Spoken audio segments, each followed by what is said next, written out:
Hi guys, welcome back to my YouTube channel. I am finally done with Once Upon a Broken Heart by Stephanie Garber. Let's go ahead and jump right into it. First of all, let's just start with a beautiful cover. I really do love this cover. It's really pretty. And then the inside, it's pretty plain, but my favorite thing, as always, are the maps. Or should I say, is the map. This is such a really pretty map. So this story, it's based on Jax and his love interest, but we don't know that yet. At least I don't know that yet, but spoiler, sorry. And then this story is based on romance and mystery and finding out who did it. So there's a lot of twists and turns in this story.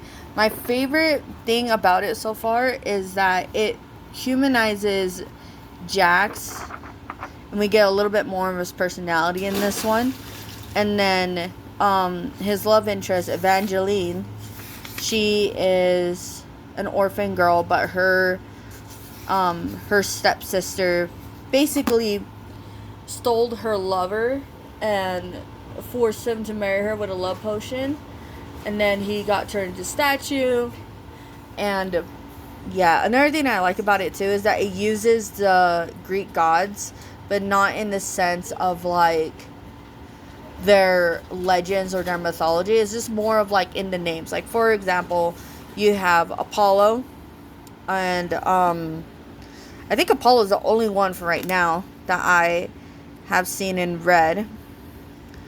And it's funny because if you know the Greek god Apollo, he's a lot different than the Apollo in Once Upon a Broken Heart. I need to say Once Upon a Time. I'm so used to saying Once Upon a Time, but Once Upon a Broken Heart.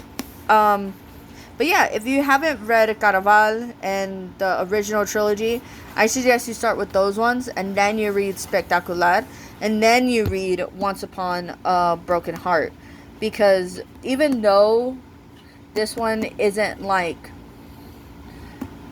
a sequel to that one, it's more of a spin-off. So just like any other show, you never want to start with the spin-off. You want to start with the original show. So, with that being said, I'm going to go ahead and rate this. I'm going to say an 8 out of 10. Even though the spice level isn't there and it's like a 0. I do love that they use creatures of fantasy, like unicorns, dragons, vampires, zombies, like it's stuff like that. Maybe not zombies, but they call it the undead. But either way, I think my favorite part is the vampires. The vampires are very interesting in my opinion in this one, and it's really quite cool when she talks about the newborns, because it's described the exact same way in Twilight.